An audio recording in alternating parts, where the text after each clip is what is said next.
the Essenes embodied Jesus Christ.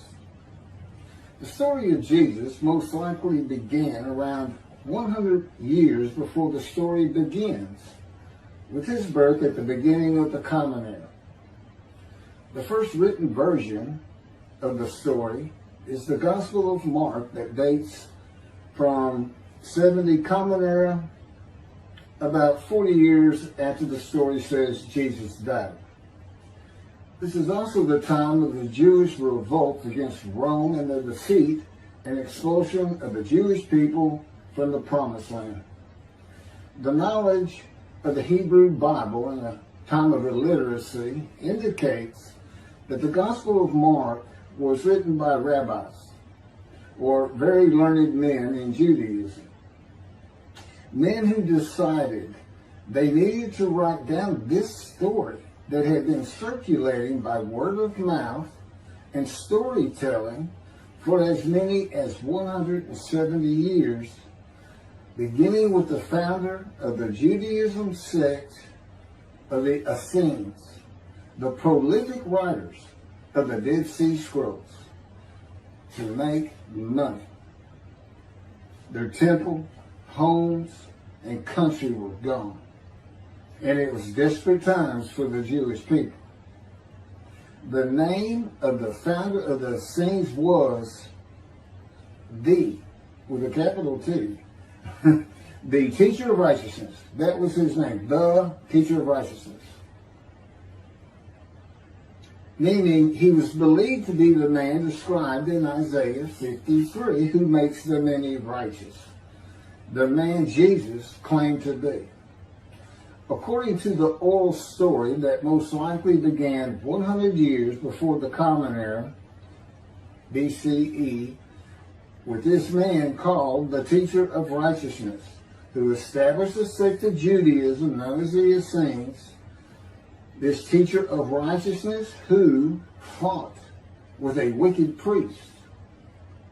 All this information is in the Dead Sea Scrolls.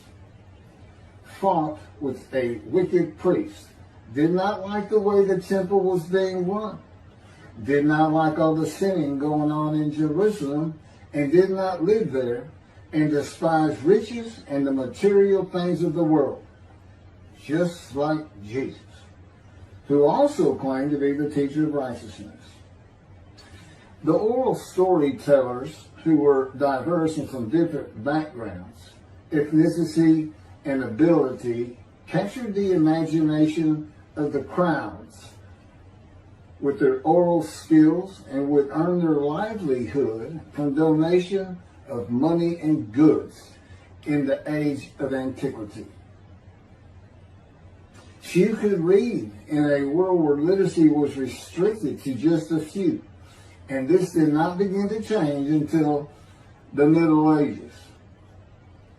While the earliest forms of written communication date back to about 3,500 to 3000 BCE, literacy remained for centuries a very restricted ability closely associated with the exercise of power.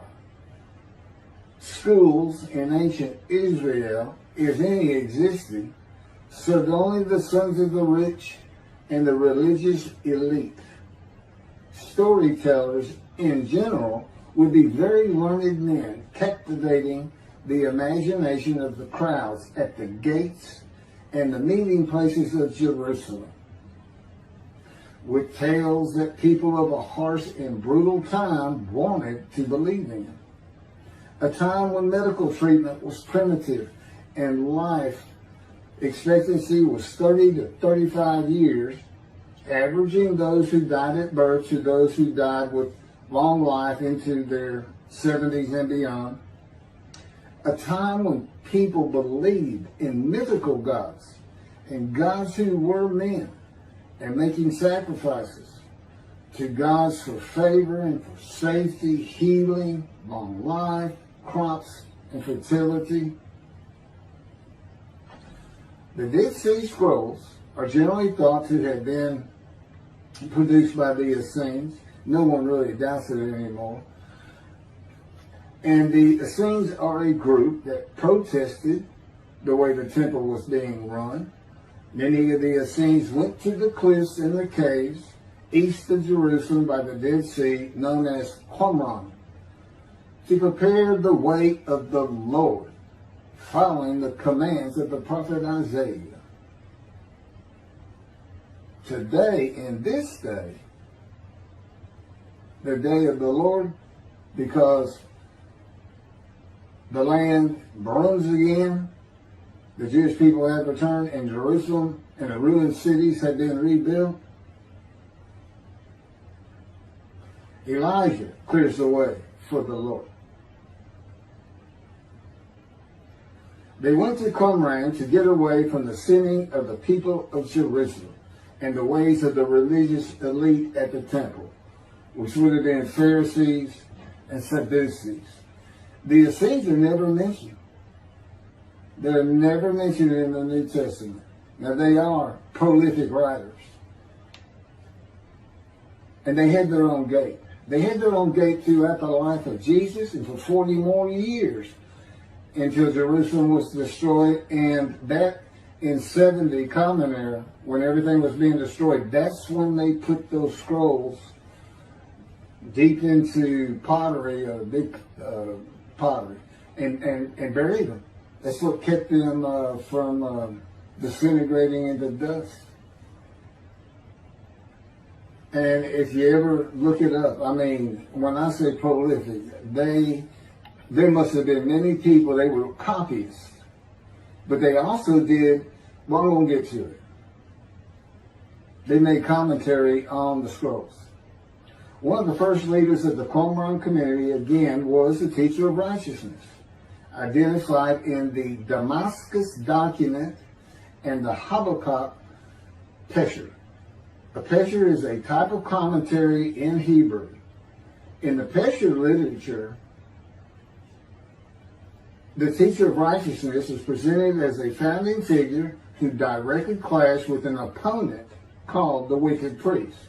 Of course, we all know what Jesus went through with the religious elite, Sadducees, Pharisees, and the high priest. This was the wicked priest in his day, 100 years before the birth of Jesus.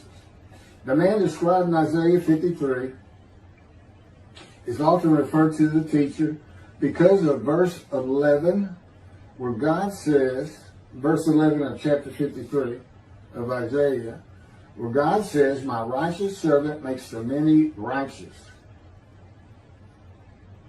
The teacher of righteousness and his followers left a library of information on his teachings, himself, and Scripture, and would seem to be the first of many men to claim or to be claimed by others that the man described in Isaiah 53. Jesus is not even the last. No, he's not. But, I mean, he's not even the last. The Hebrew noun pesher is found in the Hebrew of the Qumran scrolls in the sense of meaning, explanation, interpretation. It is similar to a midrash in the Talmud. Various biblical texts were deemed prophetic and were subjected to pesher interpretation, even when appearing in non-prophetic literary context. The copy of the pesher of Isaiah dates to the beginning of the 1st century Common Era. The pesher of Habakkuk attributes this technique to the founder of the community, the teacher of righteousness. In other words, this pesher is written during Jesus' life. And they had their own gate, the gate of the Essenes. The Qumran sect, like the broader Jewish movement from which it sprang, took a critical view of the established orthodoxy of its time, believing Israel to be under divine judgment, regarding itself as the true remnant of Israel and awaiting its imminent vindication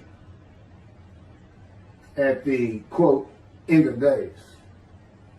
At the end of days, evil would cease, the wicked would be destroyed, and the righteous would live under a divine blessing.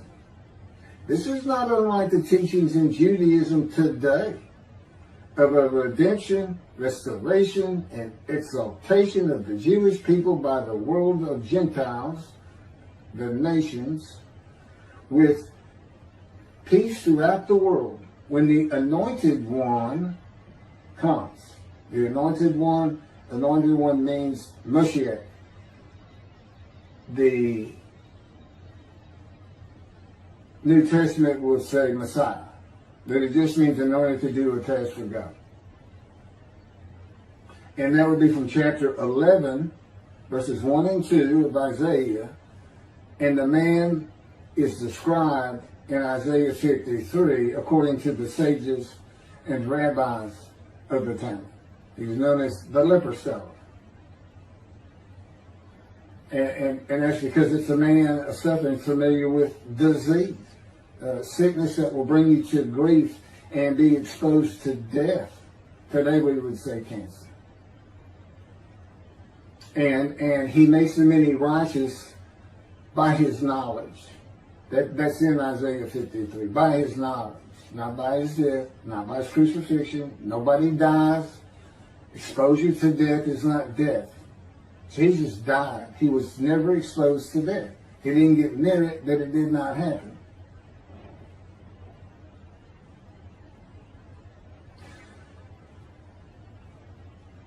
This time that the Essenes were waiting upon, that they thought was imminent, did not happen for them. And it is this teaching that Jews for Judaism uses in the analysis that Isaiah 53 describes the Jewish people as God's righteous servant, as one man, Israel. The persecution of the Essenes and their leader, the teacher of righteousness, probably elicited the sect's apocalyptic visions. These included the overthrow of the wicked priests. Jesus pointed an accusing finger at the high priest and told him, "You shall see me return." Oh, it sounds threatening to me. The wicked priests of Jerusalem and of the evil people, and in the dawn of the Messianic age, the recognition of their community as the true Israel. Josephus Flavius describes this sect, the Essenes. This is a man living at the time. People wrote back then, but you can't find anything written by Jesus or about Jesus until after the destruction of the temple. He describes this sect, the Essenes, as one of the main three philosophical sects among the Jews, with a very detailed description.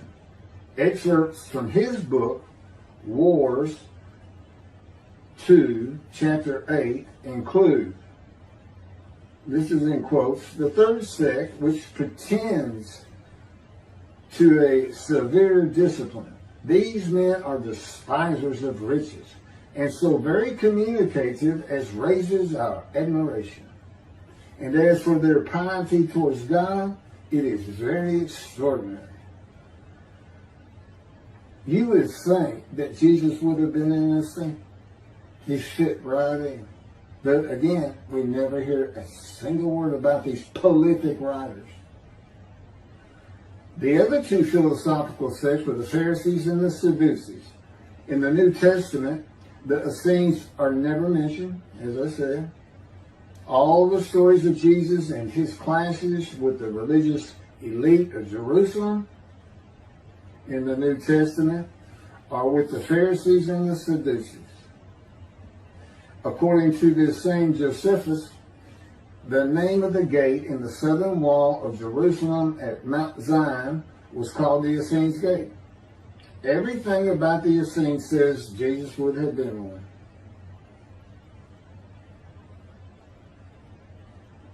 Peter and Paul, disciples later called apostles of Jesus, all said Jesus was the fulfillment of Isaiah 53. and the teacher of righteousness. All of Christianity does today. The Essenes, again, were writers and copyists and had their own gate in the southern wall of Jerusalem. The founding leader claimed to be the righteous servant, so did Jesus. It is impossible to believe that the Essenes had not heard of Jesus. It is impossible to believe they would not have gone to Jesus to question him and verify the stories around him and his claim of being God's righteous servant and right about him. Because they believed that their founder was the Moshiach and that the end times were coming. Moshiach, anointed one, described in Isaiah 53. They were great followers of the things Isaiah had to say, and there's a picture written on it during the life of Jesus. It's impossible to believe it.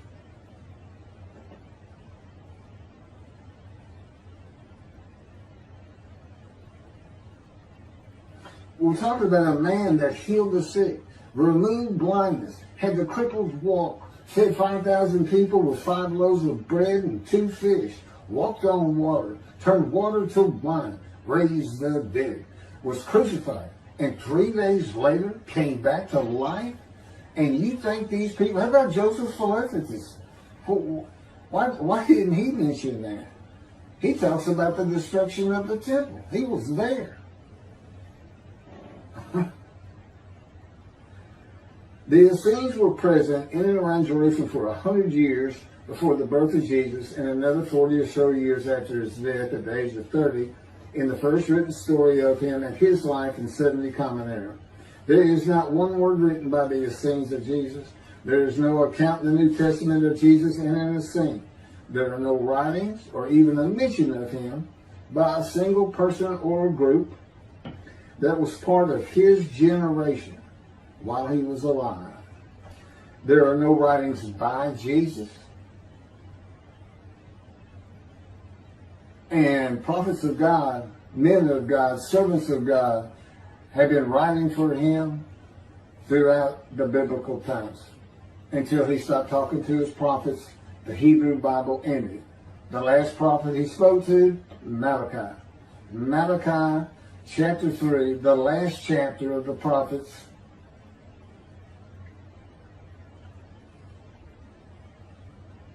writes for God the prophetic announcement that he will return. He's going to come back. I've already talked about the 5 prophecies of Jesus of when he will return, and every single one of them was false. He didn't return, and his generation sons of those who pierced him with the spear on the cross. He says in the Revelation on the first page, verse 7, those who pierced me with the spear shall see me return. I'm coming back quickly.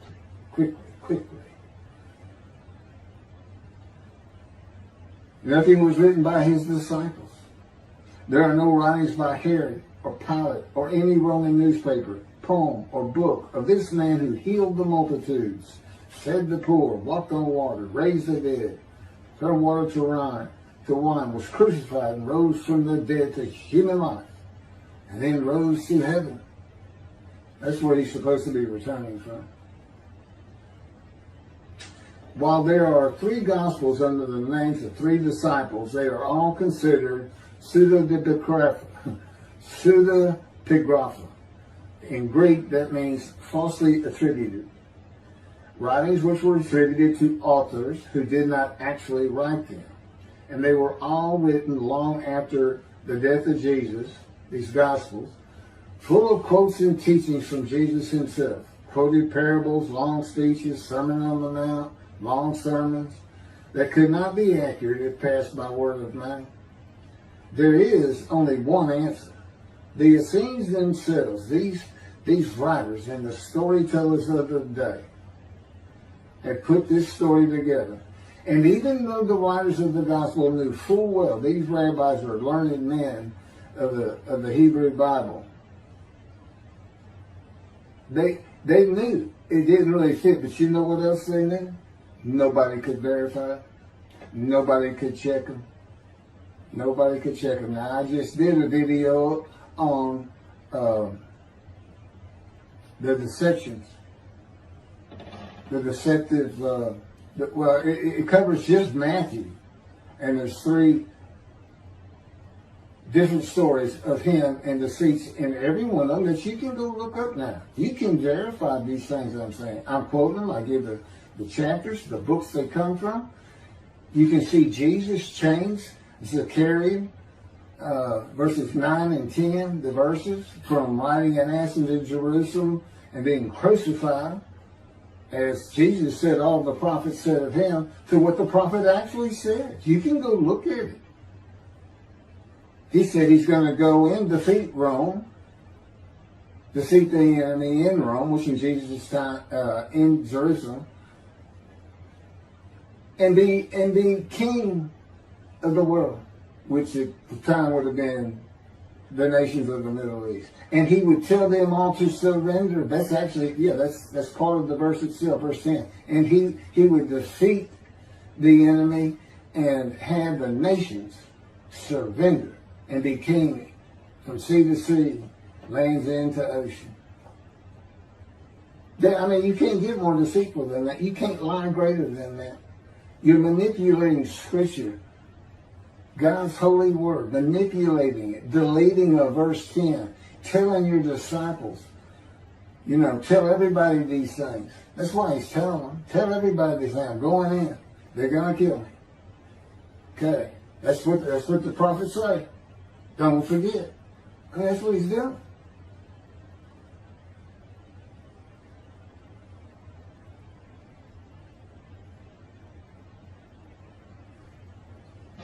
Jesus is a myth. Go look at that. Go look at what a myth is. Believe me, it covers the New Testament. It covers Jesus Christ.